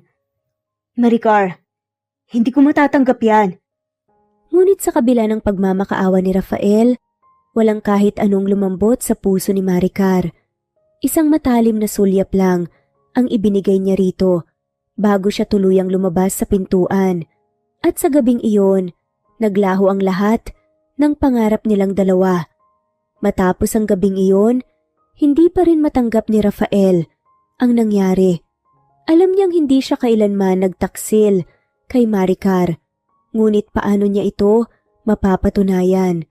Paulit-ulit siyang pumunta sa opisina ni Maricar, sa bahay nito, sa kahit saan na maaari niya itong makausap. Ngunit sa bawat pagkakataon, tinatanggihan siya ng dalaga. Kinaumagahan, nagpunta si Rafael sa opisina ni Maricar. Nakaluhod siya sa harap nito habang maraming empleyado ang nakatingin. Maricar, kahit anong gawin mo, hindi ako titigil hanggat hindi mo ako pinapakinggan. Maring sabi ni Rafael. Nangingilid nga ang luha. Wala namang imik si Maricar, ngunit kita sa kanyang mukha ang sakit at dulot. Nalungkot nga nito sa kanya. Rafael, nasaktan ako. Hindi mo alam kung paano nasira ang tiwala ko sa'yo. Sagot ni Maricar at pilit na tinatago nga ang panghihinayang sa kanyang boses. Alam ko, Maricar, pero pakiusap, bigyan mo ko ng pagkakataong ipakita sa'yo ang totoo. Ngunit sa kabila nga ng pagsusumamo ni Rafael, tumalikod si Maricar at pumasok sa kanyang opisina. Nagpatuloy nga ang ganitong eksena sa loob ng maraming araw. Araw-araw na nagpapadala nga ng bulaklak si Rafael, sinusubukang makausap siya, ngunit palaging sarado ang puso ni Maricar. Hanggang sa isang araw, isang hindi inaasahang pangyayari ang bumago sa lahat. Isang hapon habang nasa opisina si Maricar, biglang pumasok ang kanyang assistant. Hawak ang isang flash drive at may halatang excitement sa mukha. Ma'am, kailangan niyo po itong makita. Sabi nga ng assistant halos hindi mapakali. Ano yan? Takang tanong ni Maricar, hindi pa rin sigurado kung dapat ba siyang makinig. May lumabas na CCTV footage mula sa hotel kung saan naganap ang bachelor's party ni Sir Rafael. Kita niyo po mismo rito ang buong pangyayari. Naguluhan si Maricar, ngunit sa kabila ng kanyang pag-aalinlangan, tinanggap niya ang flash drive at ipinasok ito sa kanyang laptop. Habang tumatakbo ang video, unti-unting nanlaki ang kanyang mga mata. Sa footage, malinaw na kitang-kita kung paano palihim na nilagyan ng pampalasing na gamot ang inumin ni Rafael. Kitang-kita rin kung paano siya halos hindi na makatayo at kung paano siya dinala ni Daniela sa isang kwarto. Ang pinaka-nakakagulat, makikita rin kung paano nagpose si Daniela sa tabi ng walang malay na si Rafael, saka kinuna ng sarili gamit ang cellphone nito. Sa puntong iyon biglang bumuhos ang luha ni Maricar. Hindi totoo. Hindi pala niya ako niloko? Bulong ni Maricar habang ang kanyang puso ay muling napuno ng sakit. Ngunit sa pagkakataong to, dahil sa pagsisisi, hindi na nagaksaya pa ng oras si Maricar. Tumayo siya mula sa kanyang kinaupuan at tinawagan nga si Rafael. Rafael, nasan ka? Kinakabahang tanong niya. Sa kabilang linya nagulat nga si Rafael sa tawag ni Maricar. Matagal na nga niya itong hinintay. Maricar, nasa opisina ako, bakit? Huwag kang aalis dyan. Pupuntahan kita. Pagkarating ni Maricar sa opisina nga, hindi na nga siya nagpatumpik-tumpik pa. Agad niyang niyakap ang kasintahan habang humahagulgol. Rafael, patawarin mo ko. Ang tigas ng ulo ko, hindi kita pinakinggan. Dapat hindi ako basta naniwala. Bulong ni Maricar sa pagitan ng kanyang pagiyak. Mahigpit siyang niyakap ni Rafael, tila pinakawalan ang lahat ng sakit at pangungulila. Wala na yun, Maricar. Ang mahalaga, nandito ka na ulit. Ngunit hindi pa tapos ang lahat. Kinabukasan, pinatawag nga ni Maricar si Daniela sa opisina niya. Hindi alam ni Daniela kung ano ang pakay ng dating kaibigan. Ngunit kampante pa rin siyang dumating. Ngunit sa kanyang pagpasok, bumungad sa kanya ang malaking screen kung saan ipinapakita nga ang CCTV footage ng kanyang ginawang panloloko. Nanlaki ang kanyang mga mata. Daniela, ano pang idadahilan mo ngayon? Malamig na tanong ni Maricar. Napapikit si Daniela. Halatang kinabahan. Alam niyang wala na nga siyang kawala pa. Maricar, Rafael, hindi ko sinasadya. Hindi mo sinasadya? Ginawa mong lahat para sirain ang relasyon namin. Gumawa ka ng kwento at kasinungalingan. Gaano mo kami kinasusuklaman para umabot ka sa ganito? Singhal ni Rafael. Tahimik si Daniela. Alam niyang wala na nga siyang may tatanggi. Hindi ko lang talaga matanggap na ikaw na ang may lahat, Maricar. Bulong ni Daniela, hindi na nga mapigilan ang kanyang luha. Matagal na akong naiinggit sa'yo. Mula pa noong tayo ay bata. Lagi kang mas magaling. Laging ikaw ang pinupuri. At ngayon pati si Rafael nakuha mo. Hindi ko matanggap. Sa puntong iyon natahimik nga si Maricar. Hindi niya kailanman inisip na ganito kalalim ang galit ni Daniela sa kanya. Daniela, sa totoo lang, hindi ko kailanman ginustong agawan ka ng kahit tanuman. Sagot naman ni Maricar. Hindi ko kasalanan kung mas pinili ako ni Rafael. At hindi ko kasalanan kung mas pinili kong magsikap kaysa mainggit. Lumuha si Daniela, ngunit alam niyang wala na siyang ibang pagpipilian kundi ang harapin ang kanyang kasalanan. Dahil sa ebidensya, hindi lang si Maricar ang nawalan ng tiwala sa kanya, maging ang buong kumpanya at mga kaibigan nila ay tumalikod kay Daniela. Sa huli, umalis ito sa syudad, dala ang kanyang pagkakamali at pagsisisi. Matapos ang lahat ng nangyari, mas naging matibay ang relasyon ni Rafael at Maricar. Mas lalo nilang pinahalagahan ang isa't isa dahil napagtanto nilang ang tunay na pag-ibig ay sinusubok, ngunit kailanman ay hindi dapat maglaho sa isang maling akala. At sa kabila ng lahat ng pagsubok, natuloy rin ang kanilang kasal, mas espesyal, mas makabuluhan, at puno ng pagmamahal na mas matatag pa kaysa dati. Matapos mabunyag ang kanyang kasalanan, tuluyang nawala ang lahat kay Daniela. Una, tuluyan na siyang tinanggal sa kumpanya.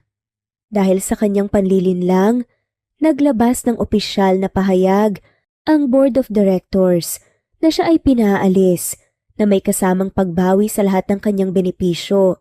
Hindi namin kailangan ng isang mapanlinlang na empleyado sa kumpanya. Malamig din sabi ng chairman habang nakatayo sa harap ni Daniela. Pero sir, pilit niyang depensa. Ngunit pinutol nga siya nito. Wala nang pero. Ang ginawa mo ay isang matinding kasalanan. Hindi lang kay Maricar, kundi sa mismong kumpanyang to. Hindi ka na namin kailangan pagkatiwalaan pa. Nangangatog na ang kanyang tuhod nang lumabas nga siya ng opisina. Pakiramdam niya ay parang tinanggalan nga siya ng pagkatao. Sa kanyang pagbabalik sa bahay ng kanyang pamilya, umaasa siyang matutulungan nga siya ng kanyang ama na. Ngunit nang makita siya ng kanyang mga magulang, agad siyang sinalubong nga ng galit ng kanyang ama. Ikaw? Anong ginawa mo rito? Sigaw ng kanyang ama habang tinuturo siya. Papa, wala na akong ibang matatakbuhan. Lumuluhang sabi ni Daniela. Pero hindi ito natinagat ang kanyang ama. Anong gusto mong gawin namin, ha? Matapos mong ipahiya ang pamilya natin? Alam mo bang pinag-uusapan ka na ng lahat ng mga kakilala natin? Pati negosyo natin naapektuhan nang dahil sa ginawa mo. Sigaw ng kanyang ina. Bakas nga ang muka sa matinding pagkadismaya. Pama, hindi ko naman sinasadya. Nadala lang ako ng galit at inggit. At anong napala mo? Pinili mong guluhin ang buhay ng iba. Ngayon, sarili mong buhay ang nasira. Malamig na tugon nga ng kanyang ama. Hindi niya inakala na darating ang araw na mismong pamilya niya magtatakwil sa kanya. Umalis ka na rito, Danny. Hindi ka na namin kailangan pa. At hindi ka na namin kayang ipagtanggol. Sambit nga ng kanyang ina. Halatang hirap, ngunit alam niyang wala ng ibang paraan. Gulong-gulo ang isip ni Daniela.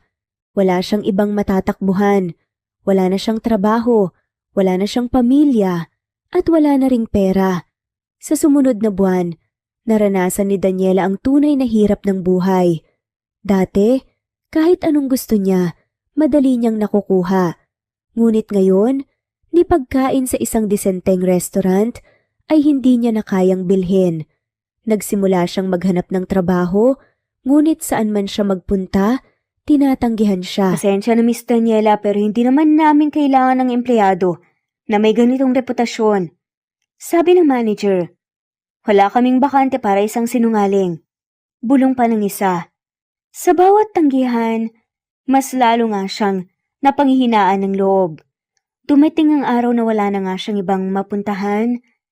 Sa isang lumang apartment, nag-isa siyang nakaupo sa dilim, gutom, pagod, at puno ng pagsisisi. Anong nangyari sa akin? Tanong niya sa sarili. Noon siya ang laging nasa itaas, siya ang laging maganda, mayaman, at iniidolo ng lahat. Pero ngayon wala na nga siyang kahit na ano. Isang araw habang naglalakad siya sa lansangan, nakita niyang may isang malaking event sa isang hotel ng charity gala ng kumpanya ni Maricar at Rafael. Nagtataka siyang lumapit at doon niya nakita si Maricar. Elegante, masaya, at mas makapangyarihan pa kaysa dati. Nasa tabi nito si Rafael at magkahawak sila ng kamay. Bakas ang pagmamahal sa isa't isa. Napakagatlabi nga, si Daniela. Mas lalong tumindi ang sakit ng kanyang naramdaman. Hindi niya napigilan ang sarili at nilapitan si Maricar. Maricar, mahina niyang tawag. Nang lumingon si Maricar, bahagyang nagulat ito. Ngunit mabilis na bumalik ang normal na ekspresyon sa kanyang muka. Daniela, matipid nitong sagot. Maricar, patawarin mo ko. Alam kong wala na akong mukhang maiharap sa'yo pero gusto kong malaman mo na nagsisisi na talaga ako. Nagsimula nang tumulo ang mga luha ni Daniela. Tahimik na tumingin si Maricar sa kanya. Kitang-kita niya kung gaano nakahirap ang buhay ni Daniela. Ang dating mangrangya at mapagmataas na babae ngayon payat, pagod at mukhang wasak. Daniela, malumanay na sabi ni Maricar. Matagal kitang pinatawad. Pero ang kapatawaran ko hindi makakabura sa lahat ng nangyari. Napahikbi na nga lamang si Daniela. Alam ko na wala na akong babalikan. Wala na akong halaga sa mundo. Sa puntong yun may kung anong lungkot na dumaan nga sa mata ni Maricar. Ang buhay hindi nagtatapos isang pagkakamali, Daniela. Pero ikaw lang makakapagpabago ng kapalaran mo. Hindi ako, hindi si Rafael, hindi ang mundo kundi ikaw lang. Tumango si Daniela, ngunit alam niyang matagal pa bago niya maitama ang lahat. Habang papalayo siya kay Maricar, unti-unting bumalik sa isip niya ang lahat ng kanyang kasalanan, ang lahat ng sakit na kanyang idinulot, at ang buhay na kanyang sinayang. At sa gabing iyon, natulog siyang muling nag-iisa. Hindi alam kung paano niya sisimulang buuin muli ang kanyang sirang buhay. Makalipas ang ilang taon, matapos ang lahat ng pagsubok na kanilang pinagdaanan, masayang namuhay si Maricar at Rafael bilang mag-asawa. Hindi man naging madali ang kanilang daan patungo sa kaligayahan. Pinatunayan nilang ang tunay na pagmamahal ay kayang lampasan ng kahit anong pagsubok. Matapos ang marangyang kasal ni Maricar at Rafael, unti-unti nilang sinimulan ang kanilang buhay mag-asawa. Nagpatuloy sila sa pamamahala ng kumpanya na ngayon ay mas lumago at mas naging matagumpay dahil sa kanilang sipag at dedikasyon. Ngunit sa kabila ng kanilang abalang buhay bilang mga CEO, hindi nila kinalimutan ang pinakamahalagang aspeto ng kanilang buhay, ang kanilang pamilya. Isang taon matapos ang kanilang kasal, isinilang ang kanilang panganay na anak na si Andrea, na puno ng tuwa at ligaya ang kanilang tahanan sa pagdating ng kanilang unang anak. Si Maricar, na dati ay isang abalang negosyante, ay natutong balansehin ang kanyang oras upang maging isang mabuting ina kay Andrea. 3 taon pa ang lumipas at sinundan nito ng kambal nilang anak na sina Joaquin at Miguel. Sa bawat pagdaan ng panahon, lalong tumibay ang kanilang pagmamahalan bilang mag-asawa at magulang. Maaga pa lamang ay itinuro na ni Maricar at Rafael sa kanilang mga anak ang kahalagahan ng pagiging mabuting tao. Hindi nila hinayaang lumaki ang kanilang mga anak sa labis na luho at kayamanan nang hindi nauunawaan ang halaga ng pagsisikap. Anak, hindi lahat ng bagay sa buhay madaling makukuha. Kailangan natin tong paghirapan. Paliwanag na Rafael kay Andrea nang minsang hilingin nitong bilhan nga siya ng isang mamahaling laruan. Pero Papa, may pera naman tayo. Inosenteng sagot nga ng bata. Ngunit ngumiti lamang si Maricar at hinaplos ang ulo ng anak. Oo anak, pero mas masarap yung pakiramdam kapag may pinaghirapan tayo. Kaya paano kung turuan kita kung paano kumita ng sarili mong pera para mabili ang gusto mo? Dahil dito, natuto si Andrea at ang kanyang mga kapatid na pahalagahan ang kanilang mga natatanggap at unti-unting naunawaan ang kahalagahan ng pagsisikap. Sa kabila ng kanilang marangyang pamumuhay, hindi nakalimutan ni Maricar at Rafael ang kanilang mga pinagdaanan. Patuloy silang tumulong sa mga nangangailangan. Nagpatayo sila ng mga scholarship programs para sa mga kabataang walang kakayahang makapag-aral at nagbigay din sila ng trabaho sa mga taong nawalan ng pag-asa sa buhay. Isa sa kanilang mga natulungan ay si Daniela na matapos ang lahat ng kanyang nagawa ay pilit bumangon mula sa pagkakasadlak sa hirap.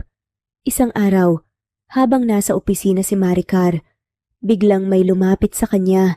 Isang payat, mukhang pagod at matamlay na babae. Maricar, mahina nga nitong tawag. Napalingon si Maricar at nagulat nang makita si Daniela. Daniela, hindi niya inaasahan ang biglaang pagbisita nga nito. Huminga ng malalim si Daniela bago nagsalita, baka sa mukha ang matinding pagsisisi. Hindi ako narito para humingi ng kahit na ano. Gusto ko lang sanang humingi ng tawad. Alam kong hindi ko na maibabalik ang nakaraan pero gusto kong ipaalam sa'yo na pinagsisihan ko ang lahat. Tahimik na tinitigan nga siya ni Maricar sa loob na nga ng maraming taon. Tiniis niya ang sakit na dulot ni Daniela. Ngunit ngayon kitang-kita niya ang tunay na pagbabago sa dating kaaway. Maya-maya pang umiti si Maricar. Matagal na kitang napatawad, Daniela. Hindi ko nais na habang buhay kang magdusa dahil sa nakaraan. Napaluha si Daniela sa narinig. Salamat, Maricar. Mula noon, binigyan nila ng pagkakataon si Daniela upang magsimula muli. Isa siya sa mga naging guro sa kanilang scholarship foundation, nagtuturo sa mga kabataang nais makabangon sa buhay. Habang lumalaki ang kanilang mga anak, mas lalo pang napagtanto ni Maricar at Rafael kung gaano sila kaswerte sa isa't isa. Sa kabila ng lahat ng pagsubok, ang panlilinlang, ang pagkakanulo at ang mga panahong muntik na silang maghiwalay, nanatili silang matatag. Minsan, habang naglalakad sila sa tabing dagat kasama ang kanilang mga anak, biglang huminto si Rafael at hinawakan ng kamay ni Maricar. Alam mo ba, mahal, minsan iniisip ko kung paano na lang kung hindi kita nakilala. Sabi nga ni Rafael habang pinagmamasdan ang paglubog ng araw. Napangiti si Maricar. Siguro mas magiging tahimik ang buhay mo. Pero hindi magiging masaya. Ikaw ang dahilan kung bakit natutunan kong lumaban. Kung bakit ko natutunang pahalagahan ang lahat ng meron ako. Ngumiti si Maricar at yumakap sa asawa. At ikaw ang dahilan kung bakit ako natutong magtiwala ulit, Rafael. Sa tabi nila, tumakbo at nagtawanan ang kanilang tatlong anak. Walang kamalay-malay sa lahat ng pinagdaanan ng kanilang mga magulang. Para sa kanila, sapat nang makita ang pagmamahalan ng kanilang mga magulang upang malaman na ang tunay na pag-ibig ay hindi natitinag ng kahit anong pagsubok. Ang kwento ni Maricar at Rafael ay isang patunay na ang tunay na pagmamahal ay hindi lang nasusukat sa matatamis na salita o magagandang pangako. Ito ay isang pagpapatunay na ang pag-ibig ay may kasamang sakripisyo, pagtitiwala at pagpapatawad. Makalipas ang ilang taon, habang nakaupo si Maricar at Rafael sa kanilang veranda, pinagmamasdan nila ang kanilang mga anak na masayang naglalaro sa hardin. Hinawakan ni Rafael ang kamay ng asawa. Maraming salamat, mahal, dahil sa iyo natutunan ko ang tunay na pag-ibig. Hindi lang basta damdamin, kundi isang panghabang buhay na pangako. Napangiti si Maricar at hinigpitan nga ang hawak sa kamay ng asawa. At maraming salamat din sa iyo, mahal. Dahil ikaw ang naging dahilan kung bakit ako natutong maniwala ulit sa pag-ibig. Habang bumabagsak ang huling sinagdang araw, nanatili silang magkasama, puno ng pagmamahal at pasasalamat. Dahil sa huli ang kanilang kwento, hindi lang tungkol sa pagmamahal. Ito ay kwento ng pagpapatawad, pagbangon at walang hanggang kaligayahan. At dito na nga po nagtatapos ang kwentong pagmamahalan ni na Rafael at Maricar. Maraming salamat po sa lahat at shout out po sa inyo.